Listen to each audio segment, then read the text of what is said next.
কালকিনি থানার বাঁশগাড়ি ইউনিয়নে গত ২৭ তারিখে একটা ট্রিপল মার্ডার হয়েছে। তো এই ট্রিপল মার্ডারের ঘটনায় ২টি মামলা হয়েছে আলাদা আলাদাভাবে। একটা হচ্ছে আক্তার মেম্বারের বাবা মতিউর রহমান উনি বাদী হয়ে একটা মামলা করেছেন, আর একটা হচ্ছে সিরাজ চৌকিদারের বাবা রশিদ চৌকিদার বাদী হয়ে আলাদা মামলা করেছেন কালকিনি থানায়।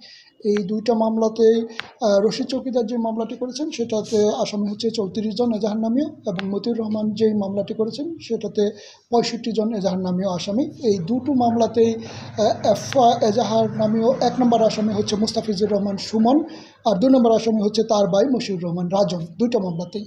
তো এই ১ নম্বর এবং ২ নম্বর আসামিকে গ্রেপ্তার করার জন্য আমাদের অভিযান অব্যাহত আছে। আমরা বিভিন্নভাবে ড্রাইভ দিচ্ছি, তাদের শনাক্তকরণের চেষ্টা করছি। তো ইতিমধ্যে এই ২টি মামলাতেই আমাদের ২ জন আসামি গ্রেপ্তার আছে এজাহারনামীয়। একজন হচ্ছে সাব্বির হোসেন শান্ত, যে হচ্ছে ২৫ এবং ৬৫ নাম্বার আসামি। আরেকজন হচ্ছে মোতালেব হোসেন মতু, যে হচ্ছে আপনারা জানেন যে মিরাজের চাচাতো ভাই। এই ২ জন আসামি গ্রেপ্তার আছে। এই মোতালেব হোসেন শান্ত হচ্ছে ৩৪ নম্বর এবং ৩৪ নম্বর এবং হচ্ছে ৩৩ নম্বর আসামি ২টা মামলাতে। তো এই ২ জন আমাদের হাতে এখন পর্যন্ত গ্রেপ্তার আছে। বাকি আসামিদের গ্রেপ্তারে আমরা অভিযান পরিচালনা করছি।